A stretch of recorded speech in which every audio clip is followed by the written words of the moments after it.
and welcome back to the What the Falk Sunderland Preview Podcast. 3 wins in a row, top of the championship, and plans coming together quite nicely. However, if you wanted some League One PTSD, we do have a long old trip to Portsmouth this week. It's been 949 days since you last joined the podcast, but one of my favourite What the Falk guests is finally back for about his 7th appearance in the shape of Hugh from the PO4 Podcast. Mate, it has been nearly 1,000 days. How the heck are you doing? You all right? Yeah, it feels like a lifetime ago that we were both in League One battling it out, but also not that long ago, just due to being on this podcast quite a few times in the past. So thanks for having us back on. It's kind of weird because I feel like 3 or 4 years ago, we got to the point where we were like best mates because we spoke every couple of weeks. And I felt like the preview shows between us were like a weekly occurrence. But like I say, we're close to 1,000 days since our last clash. So we've got absolutely tons to get into, really. But let's start at the beginning with the most recent stuff. A 2-2 draw at Middlesbrough, third draw in a row. How was the performance here? All right. It's not too bad, to be honest. I mean, the squad is still very much coming together at this moment in time. I think we've got 12, maybe even 13 players that have come in now. We've got some pretty serious injury issues, and we'll come into that a bit later on, especially at the back. So we're a little bit pieced together, and I think it's a good performance because obviously we've had some very difficult fixtures that have come on so far, but this team seems to find a way to be better in some ways than the sum of its parts due to the good coaching here from John Messino and just the ability to be able to score goals against good teams, even when a little bit under the cosh. So it was one of those games when I spoke to the Middlesbrough guys podcast before and I said, they just lost the derby. I said it's going to be a very different game against us. We're not a team that's going to come back and sort of sit in basically and try and soak up pressure. We'll try and play out. And that's why it was a pretty open game, to be honest. And Middlesbrough probably the better team, but also a little bit unlucky to not take 3 points away when you give a penalty away in the last few moments. So, yeah, it was one of those games that I'm pretty happy to get a point away at and keep our unbeaten run, which I'm going to stress, going. I was going to say, start of the season, we spoke just off air, and I was trying to remember who we had in the first 3 games of our return, and it was Coventry, Bristol City, QPR. We drew one, then drew, and then beat Stoke. But Coventry, good team. Bristol City, relatively solid championship team. QPR at the time, more or less the same under our old friend Michael Beale, as it was at the time. But your start's been really tough. Leeds away is as difficult, give or take, as it can get. Luton at home, they've just been relegated. I know they haven't had a great start, but it's not the home game you'd really want. And then Borough away, look, it's never necessarily easy to go to Middlesbrough away. They're always tipped for being there or they're about to playoffs and sometimes even make it, who knows. But how encouraged have you been by the start of the campaign? Because that start's difficult, but you've come out of it without a win, but you're unbeaten. Yeah, no, it's definitely really encouraging. And the slog continues, by the way, after playing top of the league Sunderland. We have West Brom at home, Burnley away, Sheffield United at home, away to Stoke, and then it gets a bit easier again at home to Oxford. So this is a real welcome to the championship. And I'm hoping then if we can get through this period, picking up points, not getting battered, showing that we are meant to be here, we deserve to be in this league. That's, I think, the encouragement you can take. Because you all know, if you get promoted and you're used to winning and suddenly the wheels start falling off as fans see it, when you go up and you play these teams, and if you start getting battered, people start thinking, oh, maybe we're not good enough and all that kind of stuff. So I think we've put to bed that idea so far. And the fans, we're only 3 games in, but the fans are pretty happy with how it went on. Obviously, you go to Leeds, first game of the season, probably one of the hardest places to go. And, you come back and potentially could have stolen the game and won it 3-2 if you hadn't given away the last goal at the end of the game. So it's one of those ones that I think we're pretty happy how it's going, especially with a lot of injuries, especially at the back where we've got, 3 now centre-backs who are out effectively and a right-back playing centre-back. Is that the only frustration from the opening 3 games, that you were literally about a minute or 2 away from having 7 points? Because obviously you conceded last minute at Leeds, or give or take last minute, you've conceded last minute at Borough. Is that the only frustration, that maybe if you'd hung on a couple of extra minutes, you would have had 7 points? In some ways that is. I think actually, strangely enough, the more frustrating thing is we drew at home to Luton after they went down to 10 men. They lost the goalkeeper 30 odd minutes in after an absolutely crazy challenge where he already gets booked for time wasting. Rob Edwards has complained about it, but it is it is obviously a mix-up potentially with the defender, but you can't throw the ball back and forward between him multiple times and just not take the goal kick. And eventually the referee got fed up with them not understanding how they're going to take their goal kicks. And then he comes out and absolutely clatters two of our players. Both of them could be bookings. He's straight off. And unfortunately, that meant that Luton sat in a bit more against us to try and get the point. They've got three really aggressive, really quick, athletic centre-backs at the back there. And it just showed that maybe without Colby Bishop, who's actually out at the moment with a heart issue and had heart surgery, and also without Kasingi Yengi, who's our sort of second striker, we're a little bit toothless in front of goals. So I think we probably weren't expecting to then have all the ball and, try and bring it to Luton. So maybe that's the most disappointing thing, ironically, even though we're leading in the other two. Actually, one of the most hilarious things I've ever seen was that red card. I remember watching it at the time. It was like, the Championship's back. Well and truly, ironically, the team from the Premier League and the team from League One that were playing each other. It was very much a Championship red card. But as you always have to, you do a bit of research. You see how the fans are feeling on the forums and stuff like that. And, we're going to go back to last season. When I think of Pompey, I was surprised because Kenny Jackett is no longer the manager.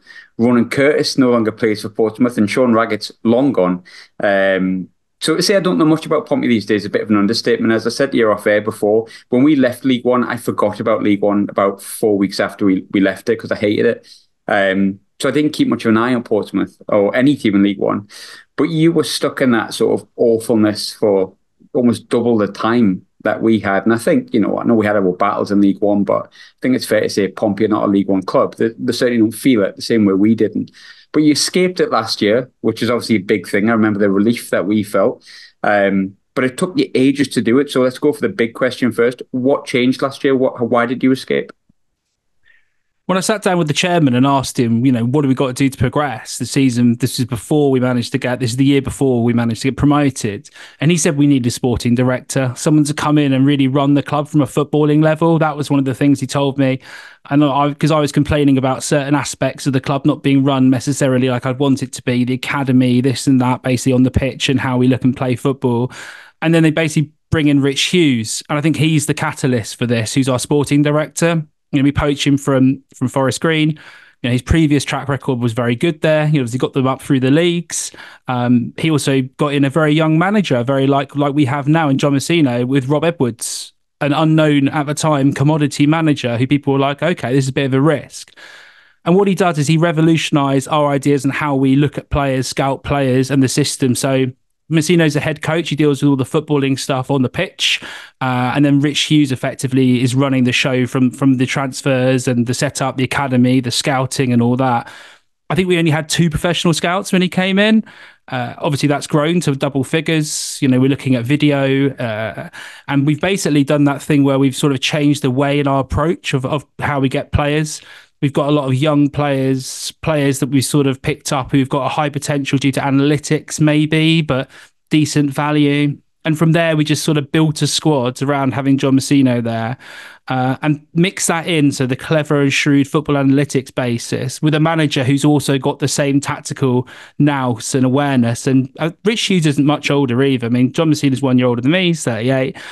I think Rich Hughes is a couple years older than that. So I think what he's done is he brought in a whole different football philosophy right from the top down, from the sporting director to the coach and then onto the pitch. And that it just meant we're a completely different animal from that sort of archaic, sort of old school football setup that Kenny Jackett had before.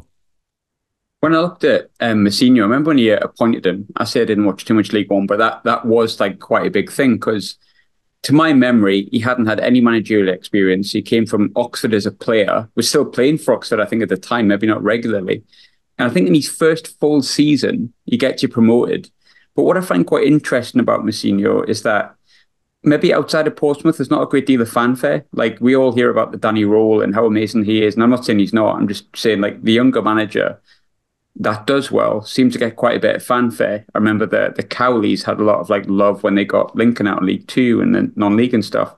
Messino kind of hasn't been tipped for any big jobs. He hasn't been, to my knowledge, linked to anything massive, but he's obviously managed to get Portsmouth out of a division that they were stuck in for the best part of a decade.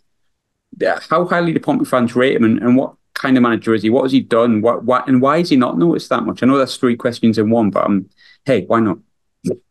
Well, when you say why he's not noticed, we're just Pompey fans are going around bashing anyone who's trying to mention him for another job. No, the real reason is he is being noticed. I mean, he's doing things like on Sky Sports quite a lot. He did like a 20-minute tactical breakdown set up for them on there. Opposition fans are always telling me, oh, if we lose our manager, that's what the Middlesbrough guy said to me, your manager's first up if you can't keep him or whatever. So I think his stock is rising, and I think you and Sunderland fans will probably hear a lot more about him now he's in the Championship rather than stuck down in League One. What he does is he's quite good at, we don't just have to play, we'd like to play with the ball, we like to play it round, but we don't sort of play it round for sake. We don't just keep hold of the ball and just knock it about around the back. We like to pass with a bit of purpose and get the ball forward. And what's quite good about Messina is he's quite tactically astute, so he can adapt how we play a little bit against the opposition. He's not rigid. We will try and play it out, sort of short passes and stuff, but we're equally easy to go long. We can hit well on the counter attack. And I think what it is with this team is we're very difficult to beat. And that was the thing last season. We weren't blowing teams away in the same way that Ipswich did when they got promoted. It wasn't just all out attack and things like that.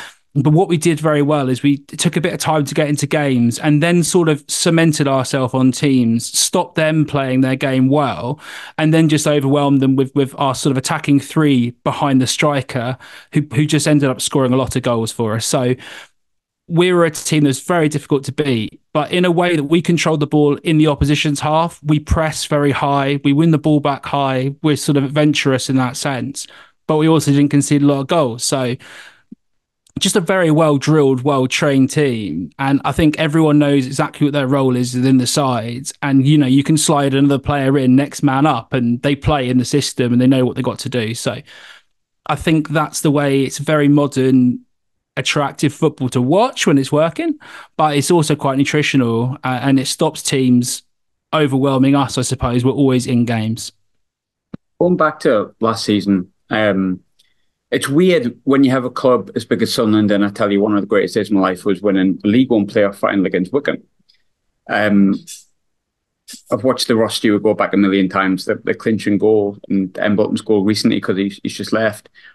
And when I think back to it, I think the crowd behind going absolutely mad. And I think it was a mixture of not just getting we're 2-0 up with 12 minutes to go, whatever. It was just sheer relief. And I touched on it before, I know we had our battles, but the reason Sunderland and Portsmouth were having such battles was because we both wanted to get out that bloody league. And I know that might sound arrogant, but I'm fine with it. Historically, we're both much bigger than that league. And we expect more from our teams and expect more from our football clubs. You did it differently. You didn't have the wonderful day at Wembley that we had. But I've also won a league like Championship when I was younger, and winning the league's great. You won it on your home ground as well, if I remember correctly.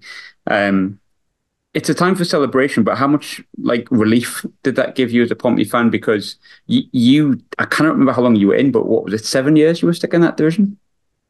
Yes, 7 years in League One. And obviously we were in the League Two before that for 7 years. So it's difficult, but it's interesting we talk about mentality and how we got out the league, because we're actually losing 2-1 to Barnsley not long to go in that game.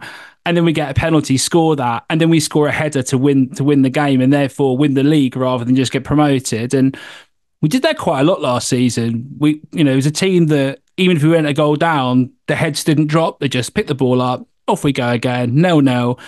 And it's just a very resilient squad. So it was quite appropriate, I suppose, for us to win the league in that way, that we actually won the league coming back from 2-1 down, being like, we can do these, boys. There's no problem at all. Pick the ball up, carry on again. And obviously it was an amazing time winning the league. I think some people are still, I think the after celebrations, a bit carnage, obviously, did stuff on the pitch. We ended up in O'Neill's with all the players and then in a nightclub with all the team as well later on, which was a lot of fun.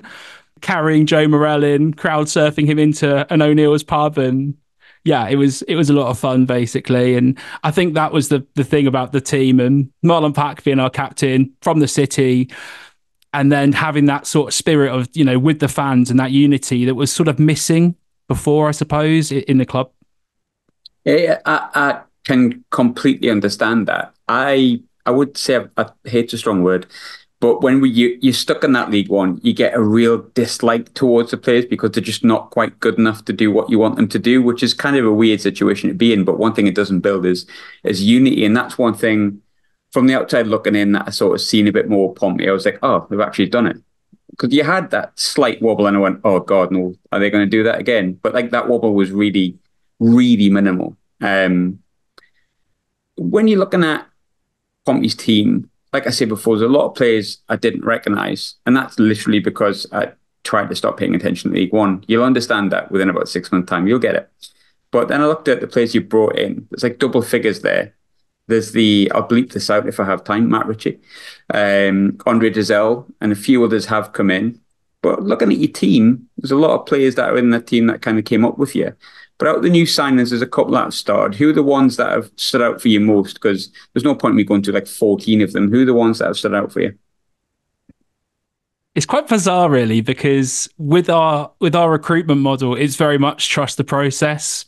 We're not going out and buying a load of sort of flashy players on huge amounts of money. And some fans last season complained about it. And then obviously we won the league. So had to sort of eat the humble pie. Is that the phrase? Yeah, that's the phrase.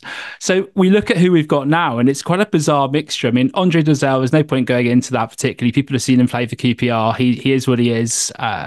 Maybe not as defensively as solid. We've just signed another midfielder. We've got Freddie Potts on loan from West Ham. He's very good last season, Wycombe Player of the Season. And I think what we've missed this season so far is somebody who is really good at interceptions, someone who sort of is quick on his feet, wins the ball back, a little bit terrier midfield. And hopefully that allows our defence not to have so many chances against them. So I'm looking forward to seeing him play. Sammy Silvera is a weird one because you guys would have seen him play for Borough as a bit part player.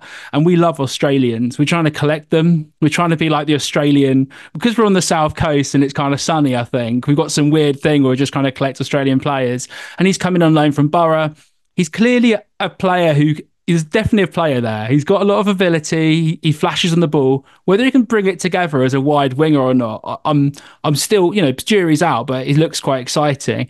And then we go and sign Harvey Blair. He's a 20-year-old midfielder from Liverpool who's been in their system for quite a long time. We pay 300k for him. I think Messino thinks he can be an impact player now, maybe more off the bench, and then develop into sort of a talented player that maybe in the future we'll be able to sell on for big money.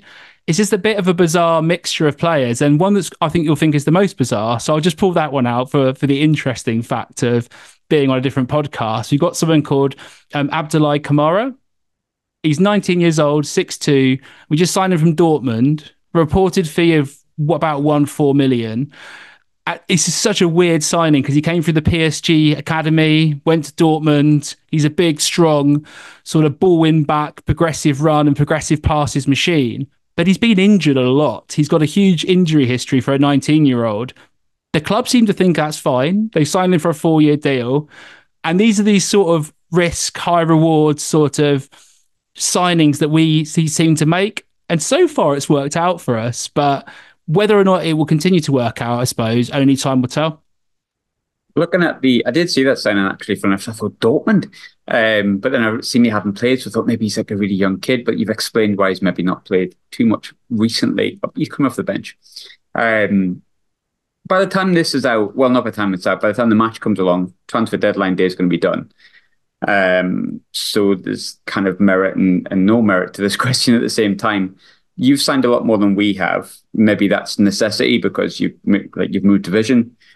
Are you happy with everything you've done, or do you think you need a bit more before the window shuts? I think we need a new centre-back desperately still, because the two that are out injured, Regan Poole has been out effectively since November. And although they say he's back fit and, he's running on the grass and stuff, you still worry about that. I think it's his ACL. And, even though he's a class player for us, and then you got Tom McIntyre, he came in, he played 60 minutes for us and then got absolutely stamped on, and he's been injured since then. So that's two centre-backs that are effectively a little bit wild card, whether if they're going to be able to be consistent enough for us this season. Currently Riley Towler's playing at the back and he's doing okay for him, but he was like our fourth choice centre-back last season. So I think we desperately need to get a new centre-back in. We are going to bring in a new striker. So that's done. Mahoney from Brighton is going to come in. So that's basically already agreed. So he's 19-year-old Irish attacker from Brighton, striker. He's got one appearance for them, that token off the bench Premier League appearance. But he's pretty highly rated. And I think throwing him in there alongside other former mag, Elias Sorensen, will just add a little bit of depth basically to our attack. Look, when you win a league, I think home and away form tend to go hand in hand. Sometimes it's a bit better at home, sometimes it's a bit better away. Actually, away form was slightly better by 3 points, I think, last year. Much of a muchness. But I remember when we came up, we spoke an awful lot about how important the home form would be. And actually, our home form in the first season was really poor. I think away from home, we were more excited. We won loads of games away from home beat Wigan 4-1, I think, if I remember right, Reading 3-0.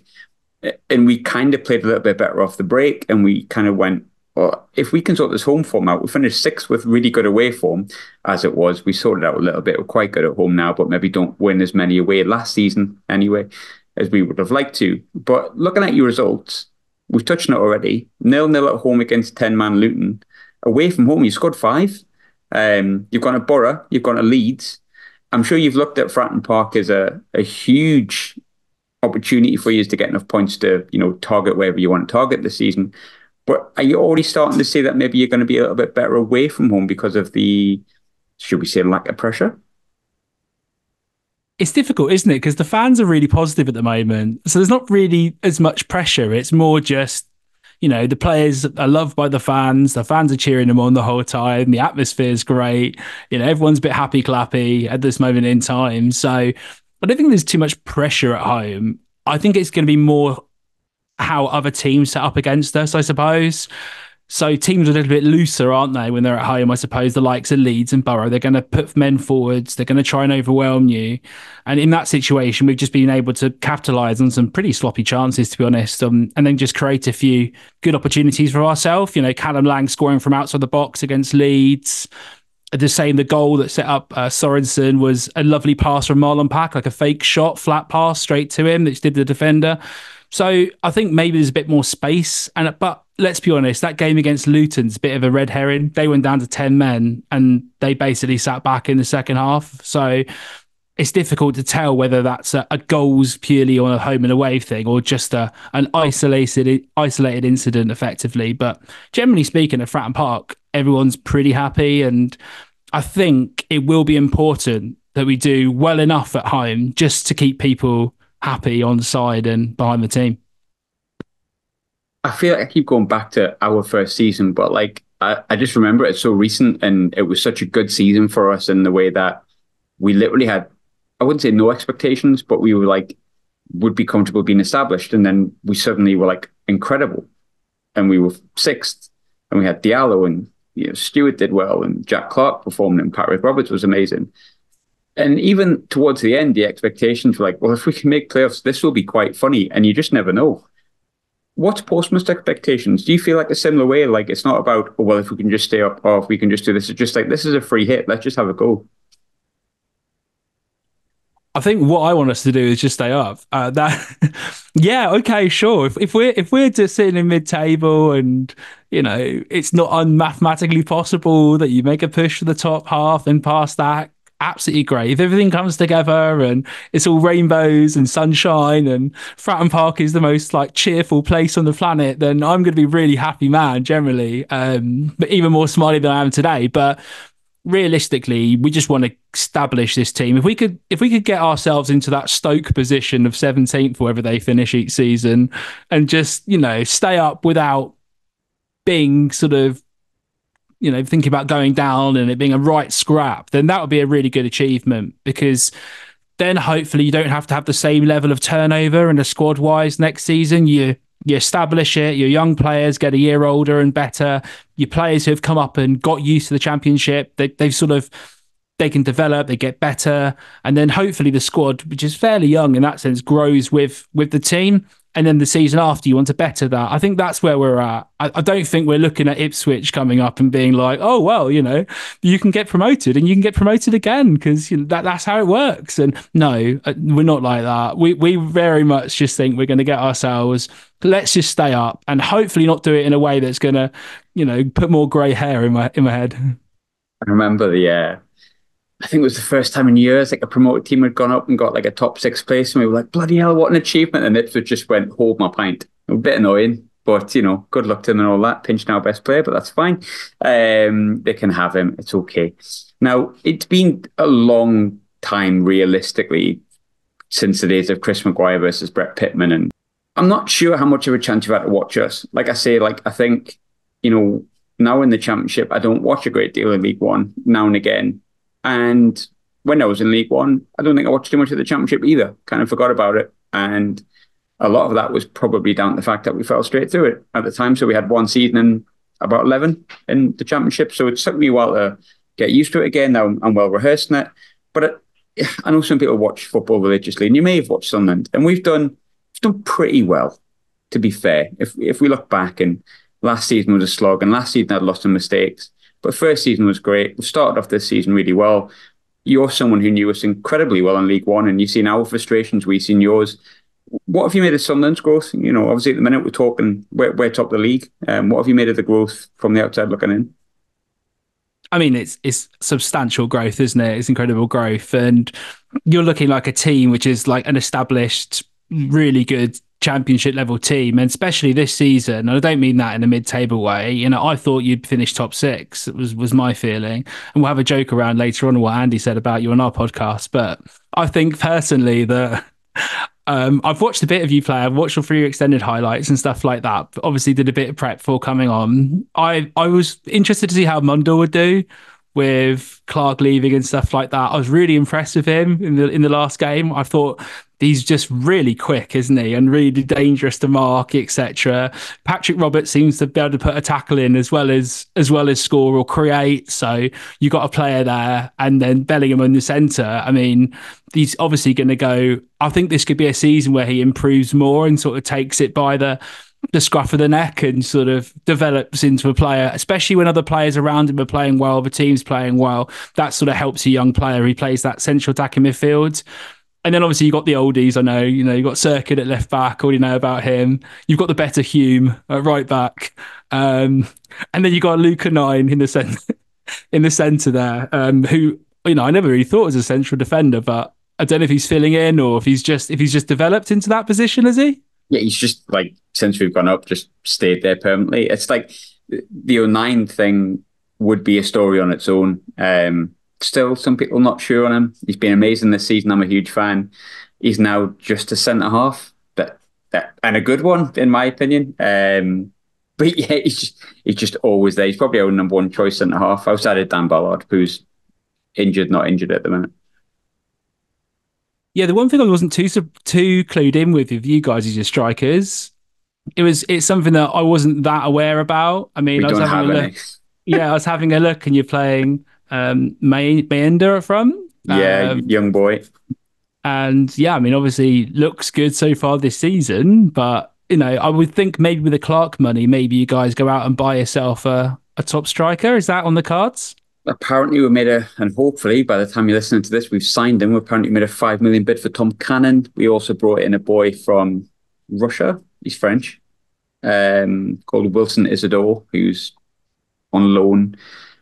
But it's funny, there'll be lots of Sunderland fans listening to that saying, yes, Hugh, the reason you can't find out about our strikers is because we don't really have one. I'm sure that'll change. I'm sure we'll have a couple in the door by the end of this window, but we largely haven't really played with a striker since we've been in the Championship. Mayenders played the first 3, scored 2, looked okay and really decent in parts. But yeah, we got Ross Stewart injured the minute we kind of came up with the Championship. Ellis Sims came in, got sent back.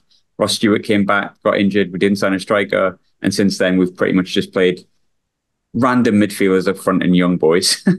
So it doesn't shock me you can't find a striker, I'm not going to lie.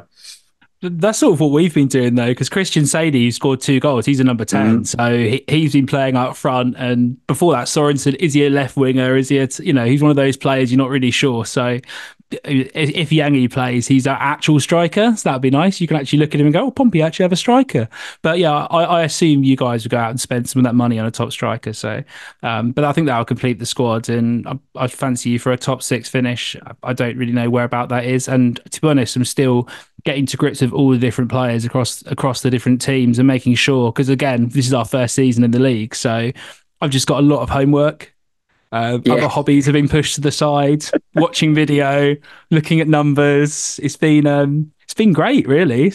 So I can let you know a little secret of mine to show you how much I've not done my research on League One teams. We were talking about in our preview show about players that we should bring in and players that would be decent. And I said, I wouldn't mind taking a punt on Colby Bishop, to which the podcast had to be edited because apparently he's not very well.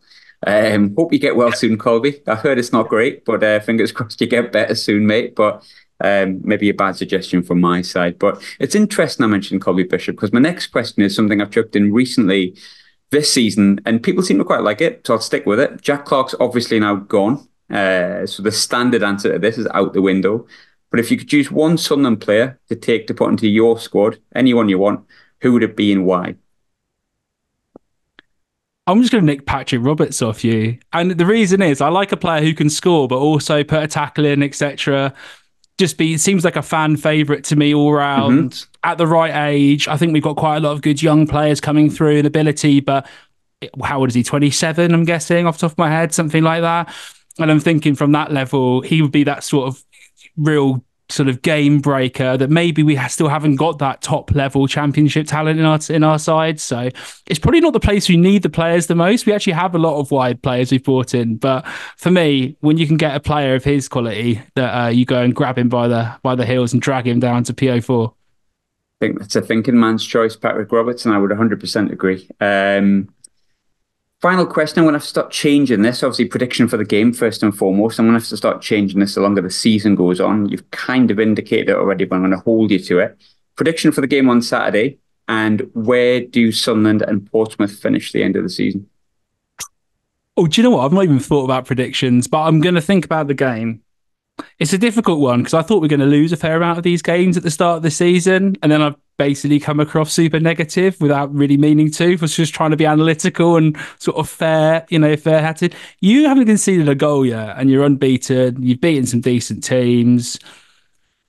I'm going to go for an ambitious 1-1 draw at Fratton Park, and quite frankly, I could see us losing 2-0, especially if Connor Shaughnessy isn't fit.